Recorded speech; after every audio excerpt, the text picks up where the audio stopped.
저번 시간에 이어서 투자자산 볼게요. 일반전표 12페이지입니다.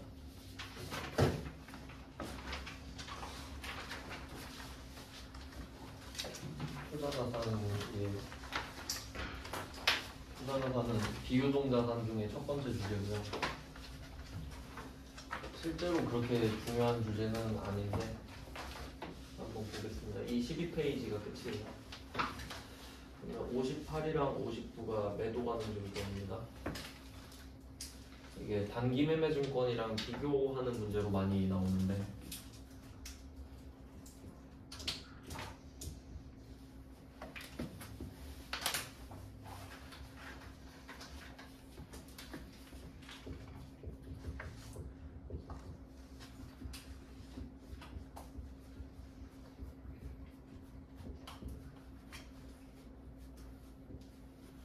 매도 가능 증권이랑 단기 매매 증권 얘네들의 공통점은 뭐냐면 시세 차익을 보고 싶은 거죠. 그러니까 싸게 사서 비싸게 팔고 싶은 거예요. 근데 단기 매매 증권은 그 기간이 짧은 거고 매도 가능 증권은 짧은 건 아닌 거예요.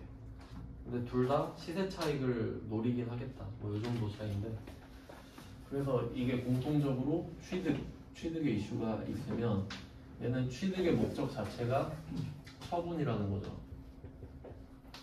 처분을 하려고 샀단 소리예요. 왜냐면 사고 팔아야 돈을 버니까. 그리고 이 사고 팔 때가 가격이 더 비싸야 되잖아요. 그러니까 항상 가격을 보고 있어요. 올랐는지 떨어졌는지. 그럼 그 맨날 보고 있다가 12월 31일에 그 가격으로 최신화를 시키는데 그게 평가였죠. 그래서 이렇게 3단계가 되는데 처음에 단기 매매 증권 배우면서 이 3단계를 배웠어요. 그럼 이때 평가랑 처분의 차이가 있었는데 평가 같은 경우는 가격이 올랐든 내렸든 실제로 이루어진 건 아닙니다. 그냥 지금 시세가 그렇다는 거죠. 그래서 평가는 미실현 손익입니다. 미실현 손익. 그러니까 가격이 올랐든 떨어졌든 가격이 올랐다고 누가 돈 주는 거 아니고 떨어졌다고 누가 돈 뺏어가는 건 아니죠. 안 팔았으니까. 근데 이제 처분을 하면 실현이 되는 거죠. 실현. 그래서 실현이 되었냐 안 되었냐 차이가 엄청 크죠.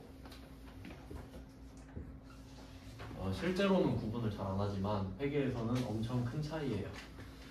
미실현 손익 얘가 원래 자본 플러스 마이너스 이렇게 간다고 했었어요. 그에 비해서 실현 손익은 수익 비용으로 됩니다.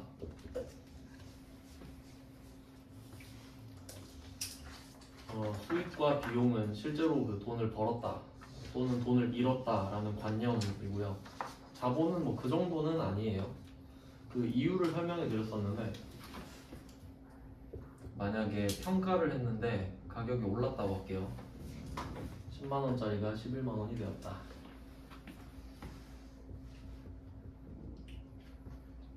그럼 밑에 자산이 증가했을 때 같이 나올 수 있는 뭐 원인 정도로 보면은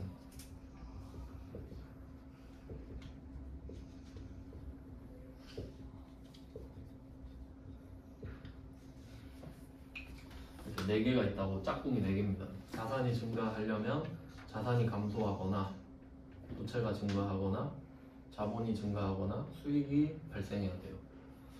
근데 10만원짜리 주식이 11만원이 된 거예요. 만원이 올랐어요. 그럼 그때 내 자산이 줄어들진 않죠? 그래서 요거는 있을 수 없는 상황. 부채가 늘어나는 것도 아니에요. 얘 둘은 탈락이에요. 그래서 2개밖에 안 남았죠? 그때 팔면 수익, 안 팔면 자본. 이렇게 2개를 구분하는 거라고 말씀드렸어요. 그러니까 돈 벌었으면 수익이고 아니면 자본인 거죠. 이렇게 정리가 됩니다. 그러니까 이게 팔 때까지 끝이 아니라는 거죠. 네, 어제 그 비트코인의 주인공인 친구를 만났는데 보여줬어요. 지금 마이너스 75%예요. 그 처음에 제가 낮에 만났거든요. 1시에. 지금 마이너스 4,900이야 이랬거든요. 마이너스 4,900만 원. 밥을 다 먹고 나니까 이제 5천이네 이랬어요. 그리고 지가 밥을 사겠대요. 나도 괜찮아 이러니까 마이너스 5천이랑 마이너스 5,010이랑 똑같아. 그냥 내가 살게 이러더라고. 아니 멘탈이 나갔어요. 근데 뭐 연봉이 괜찮아서 뭐 그런 거죠. 그래서 걔 입장에서는 비용은 아니라는 거지. 내가 5천만 원을 잃어버린 건 아니야. 안 팔았으니까. 하지만 자본이 마이너스죠. 뭐 이런 느낌인데. 그럼 이게 원래는 원칙이라 그랬잖아요. 근데 단기 매매 증권은 이렇게 안 간다 그랬죠. 이거 원칙이고 예외가 있었죠. 단기 매매 증권 같은 경우는 어차피 단타를 칠 거잖아요. 그래서 뭐 평가를 해봤자 그냥 뭐 사고 판고로 시작 이렇게 돼서 평가를 해도 수익 비용으로 해버렸죠. 이렇게 차이가 있었습니다. 그래서 지금 중요한 게 이 부분 아니겠습니까? 미실현손익 이 부분이 중요한데 왜냐면 팔면 이거밖에 없거든요. 팔면 예외 없어요. 팔면 그냥 수익 비용이에요. 근데 평가는 원래는 자본인데 수익 비용으로 치는 애도 있으니까 이 정도가 중요하고요. 예시는 원칙은 매도 가능 증권, 예외는 단기 매매 증권 이렇게 기억을 할게요. 그래서 매도 가능 증권에는 원칙, 단기 매매 증권 예외 이렇게 하겠습니다. 원래 회계 1급에서 매도 가능 증권을 잘 다루진 않았는데 최근에는 좀 나오고 있거든요. 앞으로도 계속 낼 것 같습니다. 그러면 그 키워드를 매도 가능 증권을 원칙으로 잡았는데 그 처음에 배웠을 때 있죠. 단기 매매 증권 취득했을 때 있잖아요. 그것도 한번 생각을 해볼게요. 뭐 주식을 1,200만 원어치 샀어요. 1,200만 원어치. 근데 수수료가 8만 원이에요. 그럼 이때 1,200만 원에 8만 원 이렇게 있다고 해볼게요. 근데 이게 단기 매매 증권이에요. 단기 매매 증권이면 답이 단기 매매 증권 이렇게 쓰고 수수료는 그 원래 자산을 취득할 때 부대 비용 있죠? 부가적으로 반드시 들어가는 비용. 그럼 주식 살 때는 이 수수료 비용이 취득 부대 비용이거든요. 그럼 단기 매매 증권은 유일한 예외였던 거 기억나시죠? 그래서 원래는 더 해야 되는데 얘는 900번 수수료 비용으로 따로 뺐잖아요. 그러면 단기 매매 증권은 취득할 때도 예외죠. 그럼 예외 맞지? 얘는 취득도 예외, 평가도 예외. 처분은 예외가 없으니까 그냥 원칙대로 가는 거고. 그럼 매도 가능 증권은 어때요? 매도 가능 증권으로 바뀌면 원칙대로 가는 거죠. 그럼 이게 만약에 매도 가능 증권이다. 뭐 숫자는 클 수도 있고 작을 수도 있는데 뭐 보통 큰 걸로 하니까 큰 걸로 치고. 그럼 이때 이 수수료는 매도 가능 증권이 단기 매매 증권이 아니잖아요. 그럼 얘는 유일한 예외가 아니기 때문에 원칙이죠. 그래서 그냥 더하고 끝. 원칙. 그래서 매도 가능 증권은 원칙, 취득도 원칙, 평가도 원칙. 이렇게 좀 기억을 하시면 될 것 같아요. 요걸로 장난 많이 치거든요. 자, 이렇게 한번 비교를 해봤고, 그래서 취득은 방금 제가 예시로 보여드렸고, 앞에서 단기 매매 증권 취득할 때 이 정도 차이가 난다고 말씀을 드렸으니 그걸로 그 적어놓으라고도 했었을 것 같아요. 그 다음 이제 58번에 매도 가능 증권 평가. 요거는 이제 앞으로 잘 낼 것 같습니다. 그래서 요건 좀 중요 표시를 해놓을게요.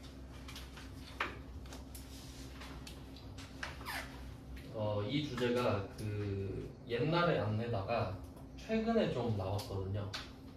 계속 낼 것 같은 주제예요. 그렇게 어렵지도 않고 하기 때문에. 그러면 이때 가닥을 어떻게 잡아야 되냐면 일단 뭔지를 봐야 돼요. 이게 뭐 하는 건지.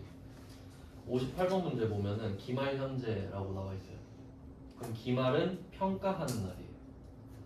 그러니까 기말은 결산하는 날인데 결산이라는 것 자체가 12월 31일에 모든 걸 최신화시키는 겁니다. 근데 그 대상이 매도가능증권이잖아요. 매도가능증권 나왔으면 얘 보고 얘는 원칙대로 하면 되겠다. 그러면 금액이 3개 있잖아요. 그럼 시간 순서대로 1, 2, 3으로 가는 거예요. 첫 번째가 500만원 1번 시간 순서대로, 2번이 400만원, 3번이 660만원. 이 정도는 뭐 아시죠? 19년, 20년, 21년. 요거 좀 이상한데? 19년 취득으로 하면 안 되는데? 20년 취득으로 해야 말이 되거든요. 한번 생각을 해볼게요.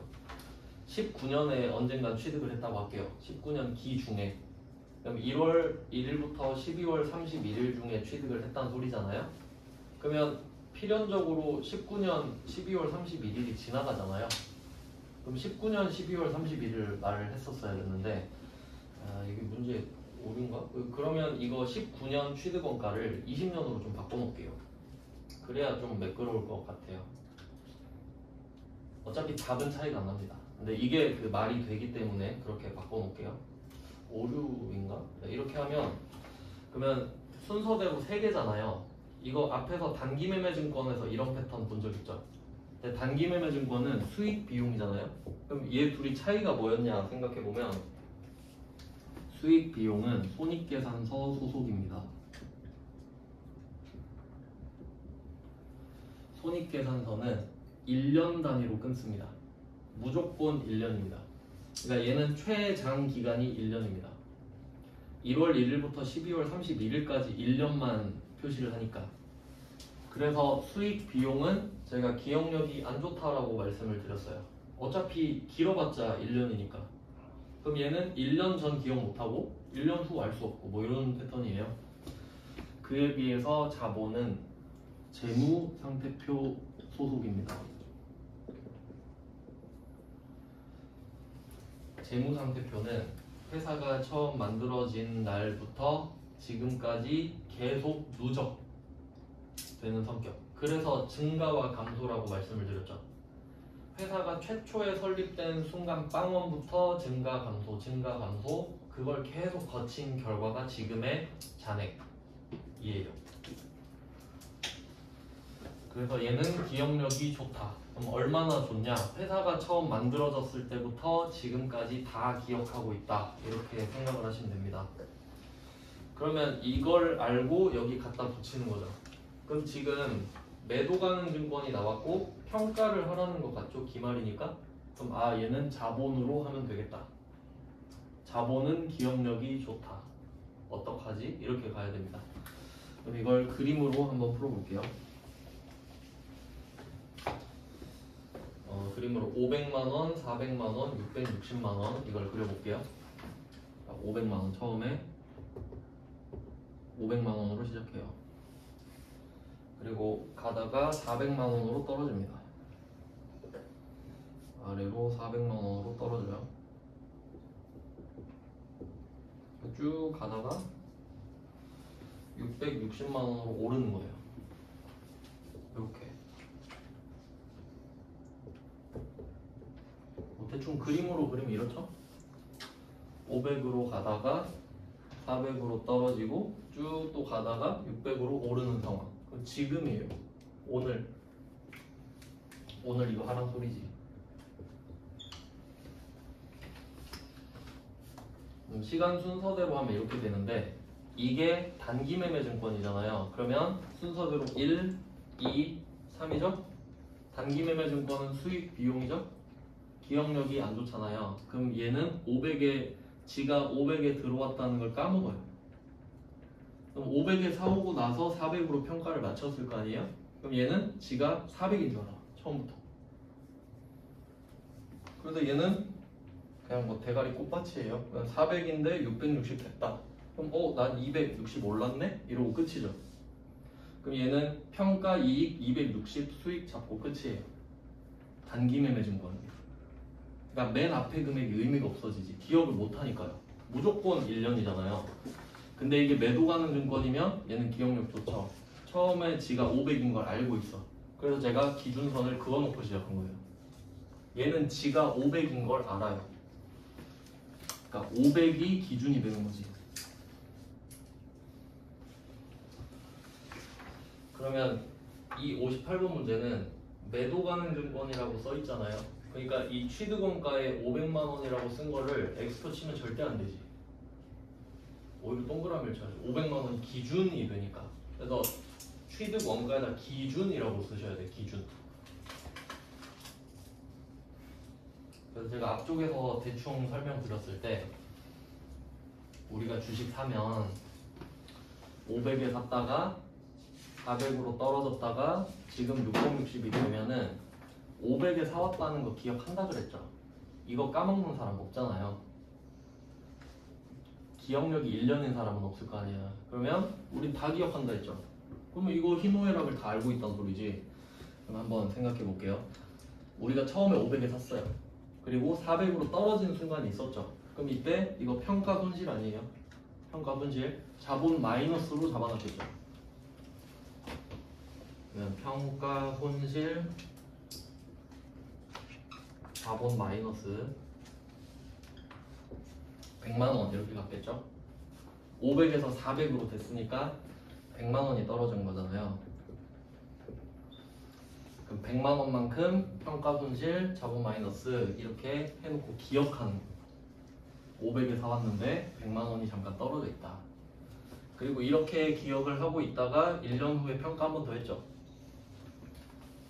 그리고 지금 260 올랐잖아요 총. 그럼 얘는 지가 500에 들어왔다는 거 알고 있다 했죠. 그러면 400에서 500까지 올라가는 이 지점 있잖아요. 여기까지는 기분이 좋지 않아요. 그냥 난 원래 500이었으니까. 그래서 이 100만원 증가할 때는 감흥이 없어요. 그냥 나 원래 500이었는데 이렇게 되는 겁니다. 그러니까 떨어졌던 게 회복됐다고 생각하는 거지. 그냥 뭐 그렇군 하고. 그러면 이때 이게 평가 이익이잖아요 원래는. 하지만 얘 입장에서는 기억을 하잖아요. 평가 손실 100 잡혔던 게 회복됐다고 생각하는 거죠. 그럼 얘는 이때 만들어졌던 평가 손실을 여기서 없앤다고 생각해요. 이때 평가 손실이 만들어졌잖아요. 그럼 이게 지금 없어지는 거예요 그냥. 그러면 쌤쌤이잖아요. 500이 되면 그 손실이 없어졌다고 보는 거지. 그러니까 이 100이 회복되는 건 평가 이익이 아니에요. 기분이 좋을 일은 아니잖아요. 그럼 이렇게 해서 500 원점 됐죠? 여기 위로 올라가는 게 기분이 좋지. 그러니까 얘는 실제로 160만원 기분이 좋겠죠? 그래서 이 두 개를 따로 회계 처리하는 거예요. 100까지는 취소. 그럼 500 됐는데 그 위로 올라가는 건 이제 기분이 좋아. 얘가 평가 이익이에요. 160만원. 그럼 이게 평가 이익이 되겠죠. 자본 플러스 요게 중요한 겁니다. 이 부분이.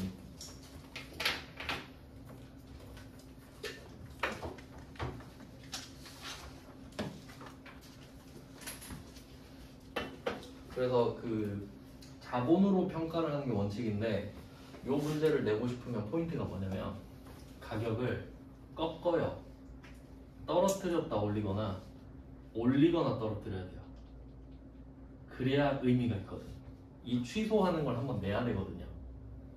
근데 얘네들이 가격이 두 번 평가를 하는데 오르고 또는 떨어지고 하잖아요. 아무 감흥 없어요. 그냥 오르고 오르면 되고 떨어지고 떨어지면 되기 때문에. 근데 얘는 방향이 바뀌니까 의미가 있는 거죠. 그러면 이제 구조는 이렇게 파악을 하는데 이제 그 팩트 체크를 해야 됩니다. 근데 실제로 260이 오른 건 맞잖아요. 지금 상황만 보면요. 그러니까 이 260이 오른 만큼 자본인 것도 맞아요. 그러니까 이 100만원 회복되는 것도 자본 플러스지. 자본 마이너스를 상쇄시키는 역할만 하는 거지 대신. 그러니까 260이 오르는 건 맞는데 그 중에 100이 오르는 건 그렇게 기쁜 100이 아닌 거고. 근데 그 위에 있는 160은 기쁜 100인 거고, 하지만 260이 오른 건 맞긴 맞고, 이렇게 해석이 돼요. 그래서 이거 매도 가능 증권 평가할 때는 그림으로 푸는 게 좋습니다. 그러니까 이게 단기 매매 증권이면 취득원가 X표 치고 시작하면 끝나죠. 어차피 기억력이 거기까지 안 가니까. 근데 매도 가능 증권은 취득원가의 기준 써놓고 얘를 전체적으로 봐야 된다는 거예요. 그러니까 만약에 매도 가능 증권 문제를 겁나 어렵게 내고 싶다 하잖아요. 그럼 평가를 5번 하면 돼요. 그럼 다 해야 되지. 그림 다 그려가지고 하나, 둘, 셋, 넷, 다섯 해서 5번째 답을 이렇게 찾아야 되거든요. 근데 뭐 그렇게 하면 너무 잔인하니까 2번 정도 넣은 거죠. 그럼 이제 이거를 분계로 옮겨볼게요. 이 그림을 보고 그대로 회계 처리할 거예요.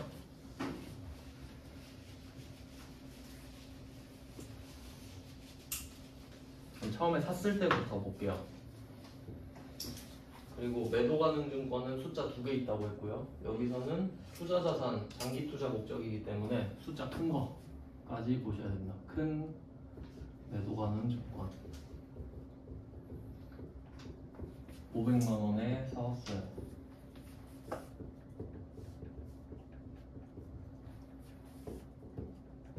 이게 첫 회계 처리입니다. 500에 사온 거.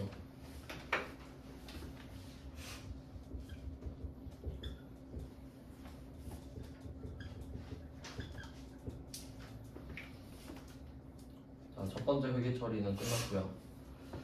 그 다음에 두 번째 회계 처리는 100만 원이 떨어지는 겁니다.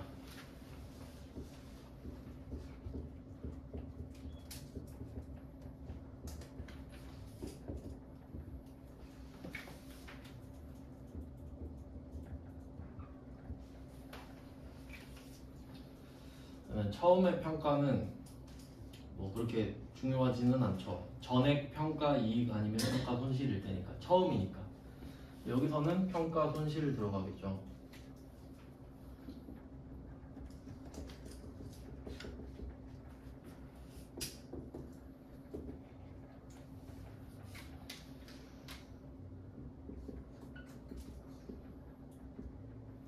자본 마이너스예요. 어차피 매도 가능 증권 평가 손실을 고르면 자본 마이너스로 되어 있습니다. 뭐 자본 마이너스까지 고르는 건 아니에요. 첫 번째 회계 처리까지 됐습니다. 근데 얘는 이 평가 손실을 기억하고 있다는 게 포인트죠. 기억을 한다는 거죠. 그리고 세 번째 회계 처리, 지금 답이에요. 일단 400짜리가 660이 됐다는 것부터 적거든요. 그러면 매도 가능 증권이 260 올랐죠.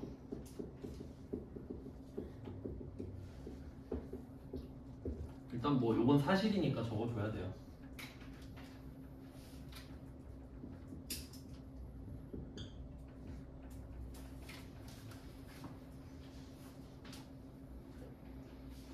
근데 이 260의 구성이 어떻게 되냐 이거죠. 그러면 일단 기억력 좋으니까 아 저번에 떨어진 거 회복됐네, 이거부터 없애주는 겁니다.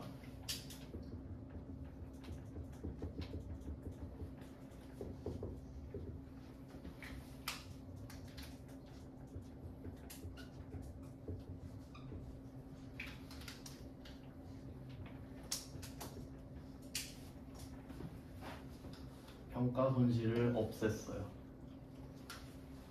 그리고 이 160을 쓸 겁니다. 얘는 평가 이익.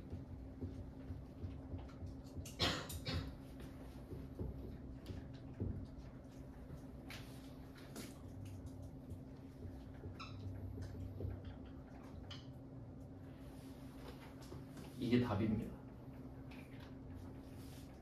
결국 자본 260 오른 거 맞죠? 근데 100은 그렇게 뭐 기껍지는 않죠. 그냥 뭐 그런갑다 하는 거고, 160이 진짜 좋은 거고.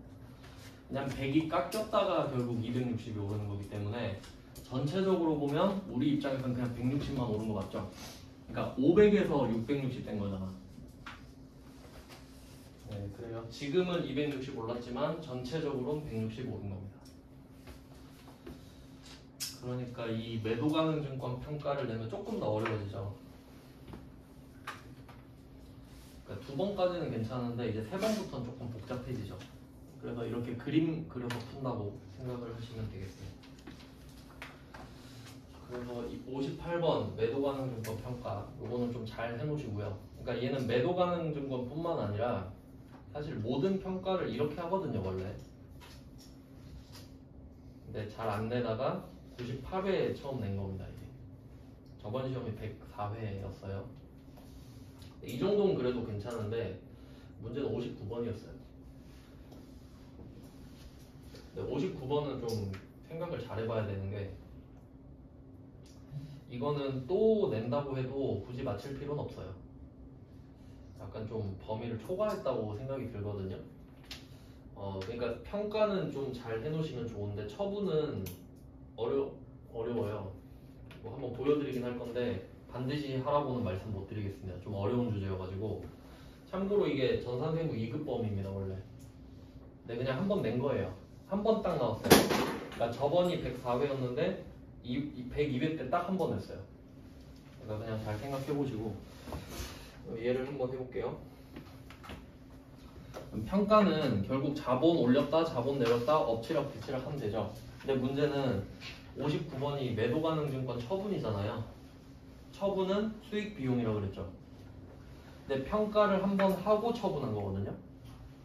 그러니까 얘도 금액이 3개잖아요. 그럼 얘는 공개 3개가 첫 번째가 취득, 두 번째가 평가, 세 번째가 처분이에요. 다 나오는 거지 다. 한번 해볼게요.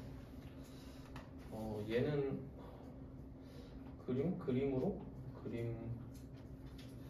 방향으로 보면 그냥 오르기만 하죠.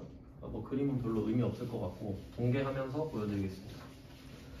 그러면 이게 포인트가 뭐냐면 매도 가능 증권은 기억력이 좋잖아요. 그러면 2,400에 샀다가 2,800이 됐다, 2,900에 팔았죠? 그럼 여러분도 이 정도 기억할 수 있죠? 그럼 우리는 기분이 얼마나 좋을지 생각해 볼게요. 500만 원어치 좋겠지. 2,400에 산 거 기억하실 거 아니에요? 그러면 처분이익은 500이에요. 일단 이건 확실해. 기억력이 좋기 때문이에요.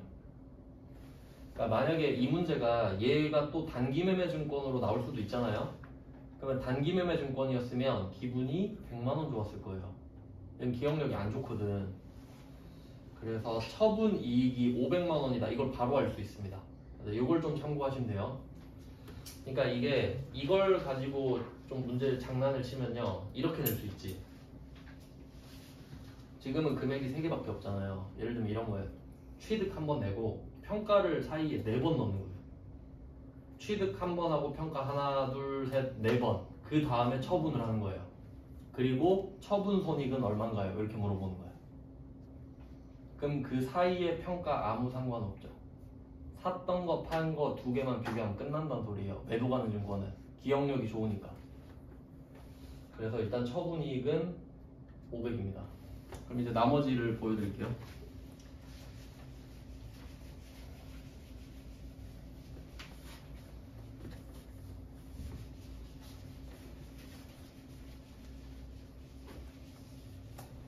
(2400에) 산 것부터 시작해 보겠습니다.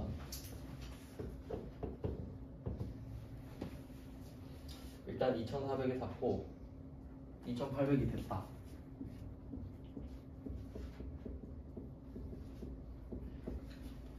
400만 원 올랐습니다.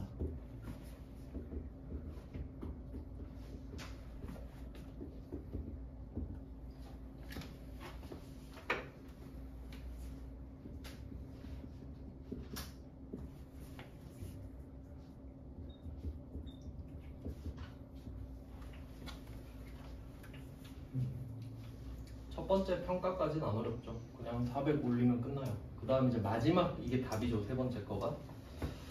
그러면 어떻게 처분을 할 것이냐 하면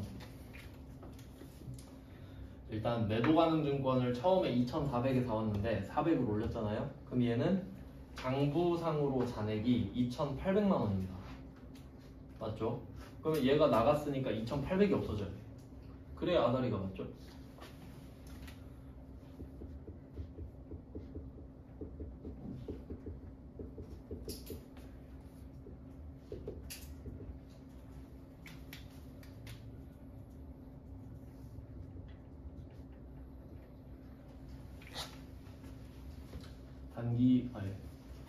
죄송해요. 매도 가능 증권인데.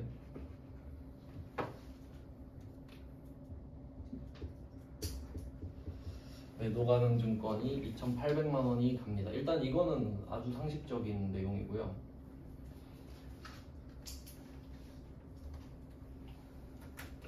그리고 얘 기억력이 좋다 그랬잖아요. 그럼 처음에 2,400에 들어와서 평가로 400이 오른 것도 기억하고 있죠. 그러니까 얘는 거품이잖아요. 지금 원래 짓게 아니라 올라서 400이 들어간 거잖아요. 이것마저 기억을 합니다. 그러면 지금 2,800 중에 400이 포함되어 있는 거잖아요. 그러면 이 2,800이 없어지는 거죠. 그럼 얘도 없어져야지. 여기에 붙어 있는 거니까. 그러면 얘가 이렇게 말해요. 야, 나 나갈 거니까 너도 나가. 본체가 나가는데 여기 붙어 있는 거품만 남아 있으면 안 되죠. 같이 따라 나가야 되지. 나 나갈 거니까 너도 나가. 하면 매도 가능 증권은 차변에 있던 애가 대변으로 나가죠?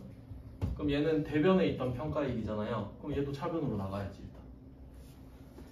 그냥 나가야 되는 거예요. 남아있으면 안 되니까.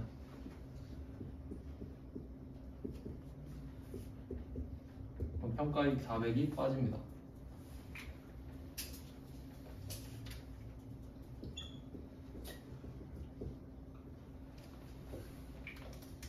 자본 감소.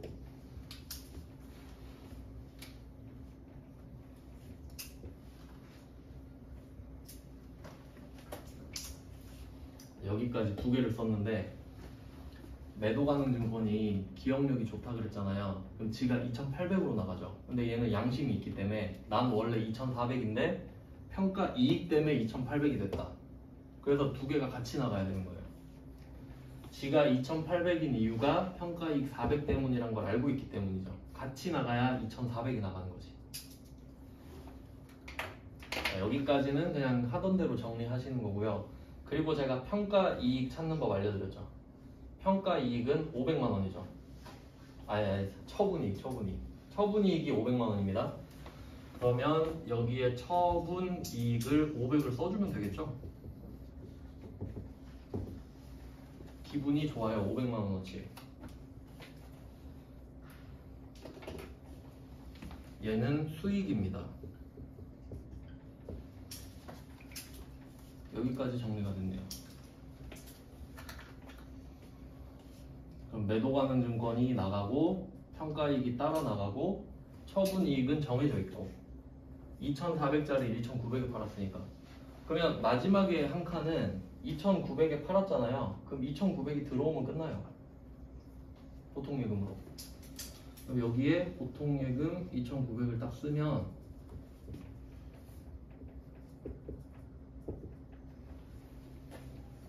차변 대변이 딱 맞아요. 차변에 3,300, 대변에 3,300. 그렇게 될 수밖에 없는 구조입니다. 그러니까 순서는 상관없는데 왜 이렇게 되는지를 아셔야 되겠죠. 2,900에 팔았으니까 2,900 들어오고 2,800짜리니까 2,800 없애고 근데 거기에 400 껴있으니까 400도 없애고 처분이익은 샀던 금액, 판 금액 비교하면 되고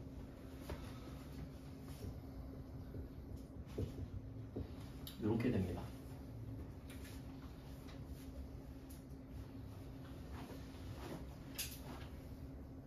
조금 어렵죠? 평가보다는. 그래서 요거는 잘 생각하셔야 돼. 이게 물론 뭐 또 나올 수도 있긴 한데 딱 한 번 나왔단 말이에요. 딱 한 번. 그러니까 생각을 잘 해야죠. 그러니까 하려면 제대로 하고 안 하려면 그냥 포기하고. 그리고 제 생각에는 이게 매도 가능 증권 처분을 한 번 냈잖아요. 딱 한 번 냈단 말이에요. 그러면 만약에 다음에 내잖아요. 그럼 어떻게 낼 거냐면 얘 평가 이익 나왔었죠. 그럼 이제는 평가 손실 끼고 파는 거예요. 그게 나올 거예요. 나오면. 그럴 수밖에 없겠지. 그래야 또 똑같은 주제 냈는데 틀리잖아요. 그리고 비로소 세 번째 냈을 때 사람들이 다 맞히겠지. 그렇게 하고 싶을 거거든요. 그러니까 제가 비교 문제까지 하나 더 써드릴게요. 요건 그냥 써놓기만 하고 여러분이 나중에 그 시험 전날쯤 시험 한 마지막 주쯤 됐을 때 나머지가 좀 할만한데 요것도 한번 해보고 싶다 하면 그때 하시고, 그러니까 적어놓기만 해요. 뭐 지금 이해하면 좋긴 한데 꼭 하라는 건 아닙니다. 근데 세무 2급감은 하긴 해야 돼요. 근데 지금은 아니에요. 그러면 제가 어떻게 문제를 비교해 볼 거냐면, 지금 2400에서 2800 됐다, 2900인데 똑같이 400으로 하려면 이 2800 있잖아요. 요거를 3300으로 바꿔볼게요.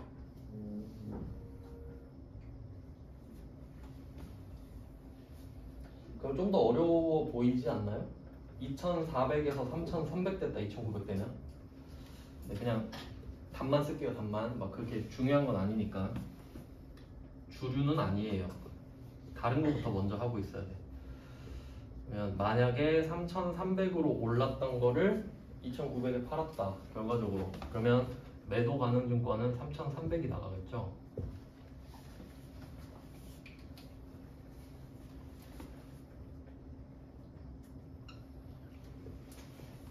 이건 안 어렵죠? 3300이었으니까 3300 나가는 거. 그리고 얘는 평가, 그럼 세팅을 아예 갈아엎어야 되구나.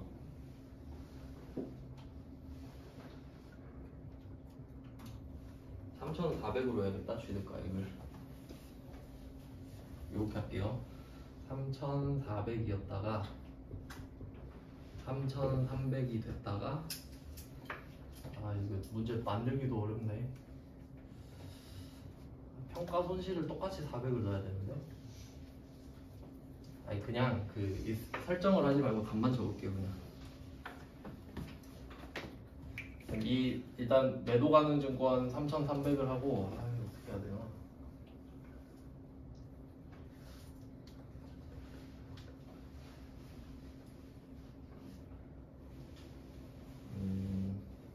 요거를 똑같이 하고 400을 넣어야겠다. 죄송해요. 금액을 좀 바꿔볼게요. 그냥 즉흥적으로 하는 거라서. 이건 그냥 똑같이 넣고 2800을 똑같이 넣고 평가 손실 400 이렇게 그냥 하겠습니다. 너무 복잡해질 것 같아서. 그러면 매도 가능 증권 2800은 똑같아요. 근데 여기에다 평가 손실 400인 거야, 이번에는. 그럼 이게 평가 이익이 자리가 오른쪽일 수밖에 없잖아요. 그러면 평가 손실이면 자리가 왼쪽일 수밖에 없겠죠. 그럼 그걸 가상으로 생각하는 거예요. 평가 손실 400이 있는 상황이야 지금. 그럼 평가 손실이 왼쪽에 있겠죠? 그럼 얘를 없애줘야 될 거 아니에요, 결국. 그러면 평가 손실이 오른쪽에 있거든요. 그러니까 얘는 같은 처분인데 자리가 아예 달라지기 때문에 한 문제씩 레퍼런스가 있어야 돼요. 그러니까 내가 평가 이익으로 문제를 풀어봤다 해서 손실이 바로 되는 게 아니라는 소리지. 그러니까 제가 일부러 써드리는 거거든요. 그래서 똑같은 금액에다가 그냥 평가 손실만 한번 넣어볼게요. 그러면 알아서 취득가액이 정리가 되니까. 평가 손실이었던 거를 없애는 거니까 자본 플러스가 됩니다. 자리가 여기 오른쪽이니까.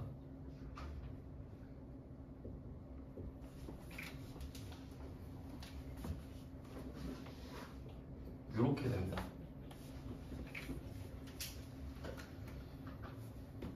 이렇게 되면, 그러면 처음에 얼마였었냐 역으로 추적하면 취득이 3200이었겠지. 그럼 2번은 어떻게 해석해야 되냐면 3200으로 들어왔는데 현재 2800이 되어서 나가잖아요. 하지만 얘는 기억하고 있지. 나 원래 3200이었는데 평가 손실 때문에 2800이라고. 그러니까 자리가 같아야 돼요. 합쳐서 3200이 돼야 되기 때문에. 원래 3200이었잖아 얘는.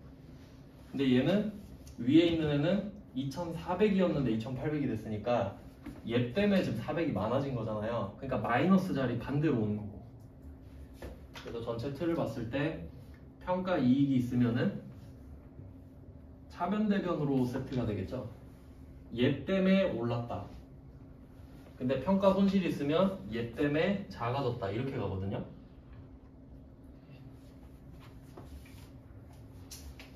그러니까 다음번에 매도 가능 증권 처분을 낸다면 이걸 낸다고요. 밑에 거를. 물론 이렇게 내줄 수도 있는데 이렇게 내면 또 틀리잖아요.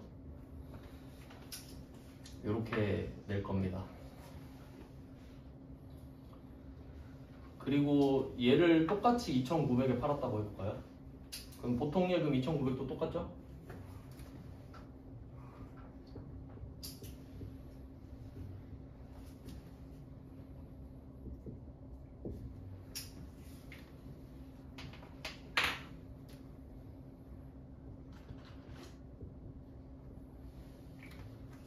네, 이렇게 하면 답은 이제 알아서 정해질 거예요.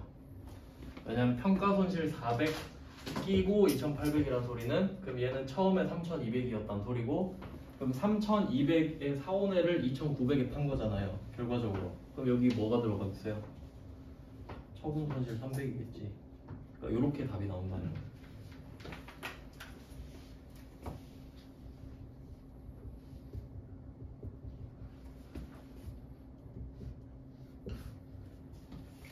그러니까 어떻게 무슨 순서로 풀든 간에 이게 차변대변 아다리가 딱 맞게 되어야 합니다.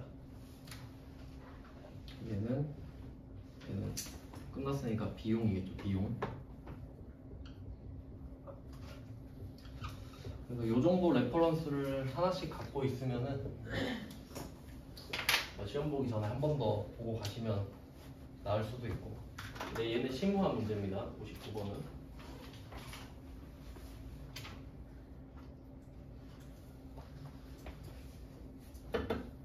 네, 매도가능증권 이 둘 다 좀 원래 세무 2급인데 최근에 나왔다. 참고하시고.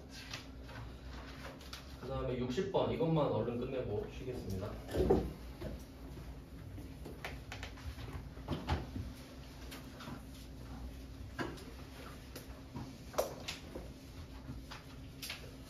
어, 60번 문제는 채권 샀는데 여기서 포인트는 주식이 아니죠. 그리고 채권이 나왔고요. 이게 표시를 두 개를 해야 되는데 일단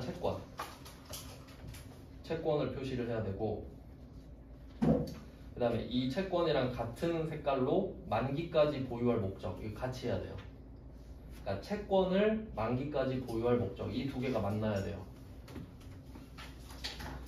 왜 이 두 개를 연결해야 되냐면 채권은 돈을 빌려준 거랑 같은 거거든요. 차용증서를 산 거니까. 그러면 우리가 돈을 빌려주면 언젠간 돈을 받잖아요. 그러니까 그 만기가 있다는 게 포인트예요. 근데 그에 비해서 주식 있죠. 주식은 소유권이거든요. 그러니까 남의 소유권을 사는 거예요. 근데 주식은 만기라는 개념이 없죠. 내가 이 소유권을 갖고 싶으면 사는 거고 갖기 싫으면 파는 거죠. 그러니까 만기가 없어. 그렇기 때문에 주식이 나왔는데 만기까지 보유한다는 말이 나올 수는 없습니다. 그러니까 이 두 개가 만나야 되는 거지. 그 다음에 또 여기서 시장성은 없다 했죠. 요거에 무슨 의미가 있는지 볼게요. 이 정리를 좀 잘 해놔야 되는데 제가 처음에 단기매매증권 할 때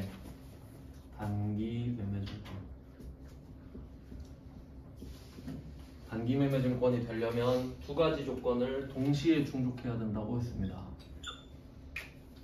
첫 번째가 시장성이 있어야 한다. 시장성이 있다는 소리는 코스피, 코스닥, 코넥스에 상장되어 있는 회사여야 된다. 그래야 사람들이 사고 파니까. 그 다음에 두 번째가 단기 매매 목적. 내가 단기로 매매할 목적이 없으면 단기 거래가 안 되니까요. 그래서 두 개를 동시에 충족해야만 단기 매매 증권이 되거든요. 그래서 이때 시장성을 우리가 봤잖아요. 그러면 나중에 데이터가 많이 들어오면 아 시장성 어디서 봤는데? 이 정도로 흐려져요. 그러면 매도 가능 증권이랑 만기 보유 증권에서는 시장성이 그렇게 중요하지는 않습니다. 단기 매매 증권에서만 중요한 거예요. 그러니까 시장성이 있다라는 거는 단기 매매 증권에선 반드시 필요한 조건이죠. 근데 나머지 두 개 매도 가능 증권이랑 만기 보유 증권에서는 그렇게 필요한 건 아니란 말이에요. 왜 그런지 한번 생각해 볼게요. 이 두 개를 충족하면 단기 매매 증권입니다. 근데 이 둘 중에 하나라도 조건이 누락되면 매도 가능 증권이 되죠. 그러니까 그냥 매도 가능 증권은 단기 매매 증권이 아닌 애 정도거든요. 그러니까 뭐 그렇게 중요한 게 아닌 거지. 그렇게 됐고요. 그 다음에 그러니까 그 59번에도 시장성이 있다 써 있잖아요. 그럼 그냥 그런갑다 하면 돼요. 그러니까 시장성이 있으니까 팔고 있겠지 이 정도 느낌인 거지 막 엄청난 의미가 있는 건 아니란 거지. 그럼 왜 써놨냐? 헷갈리라고 그냥 생각 많아지라고. 그러니까 시장성이 있다라는 말은 단기 매매 증권일 때만 의미가 있다 정도로 볼게요. 그리고 60번 문제에서도 시장성은 없다 이러고 있잖아요. 그럼 이 말은 상장돼 있는 게 아닌 거죠. 근데 우리가 이 채권을 산 이유가 만기까지 보유할 거 아닌가요? 그럼 팔 생각이 있을까요? 없죠. 그럼 시장성이 있어도 없어도 난 상관없지. 그러니까 시장성은 없다는 상관이 없는 말인 거죠. 이해되시죠? 그러니까 그것만 알면 마음이 편해지잖아. 단기 매매 증권 빼고는 시장성이 있든 없든 별 상관없다 그랬지. 그럼 무시하고 풀면 돼요. 쓸데없이 그냥 말을 넣는 거예요. 그리고 그러면 답 빨리 쓰고 싶게요. 자, 답은 만기 보유증권. 참고로 하나 더 써두시면은 여기서 만기까지 보유할 목적이라고 했잖아요. 원래 한 개 더 있어야 돼요. 만기까지 보유할 목적이랑 능력도 있어야 돼 원래. 그래서 이론 문제로 낼 때는 두 개를 같이 말하거든요. 그러니까 오답으로 내진 않는데 그냥 참고로 알고 계세요. 이게 무슨 말이냐면 이게 원래는 좀 금액 구한 법이 있는데 2천만 원이라고 써있죠? 그럼 내가 누군진 모르겠는데 2천만 원을 빌려준 꼴이 된 거예요. 그래서 만기가 되면 2천만 원을 돌려가는 거거든요, 채권은. 근데 내가 이거를 만기까지 갖고 있으려고 그랬는데 급전이 필요한 거야. 근데 돈이 없어. 그럼 얘 팔아야 되죠. 그럼 능력이 없잖아요. 그럼 만기까지 갖고 있을 수가 없겠지. 그런 의미인 거예요. 그러니까 당연히 그것까지 포함한 말이겠죠. 그럼 어쨌든 2천만 원을 샀잖아요. 그래서 만기 보유증권 2천만 원. 그리고 이 만기가 유동일 수도 있고 비유동일 수도 있겠죠. 그래서 제가 연도 써놨다 했죠. 19년 기준에서는 20년까지가 유동이잖아요. 그러면 19년 기준으로 21년은 내후년, 2년 뒤니까 비유동 자산이죠. 그러니까 얘도 숫자 큰 거 비유동이니까. 그래서 혹시 만기가 20년이다 했으면 숫자 작은 거 써야 되기 때문에 잘 구분하셔야 돼요.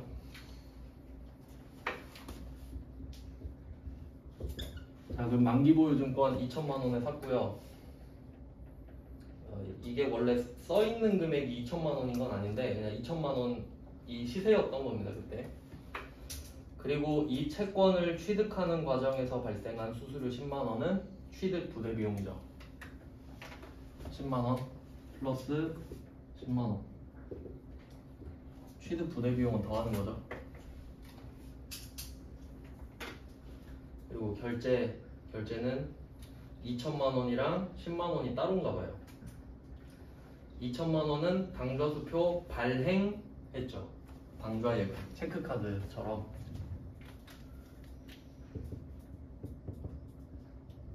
당좌수표를 발행해주면 상대방이 우리 당좌예금에서 돈을 빼가겠죠.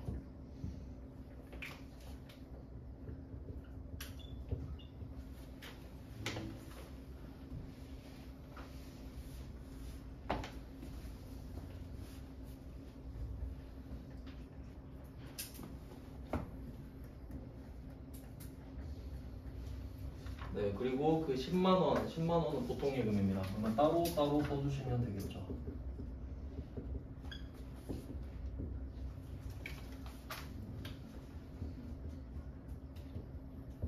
네, 이렇게 답 확인해놓고 좀 시간이 오버해서 지금부터 10분을 줄게요.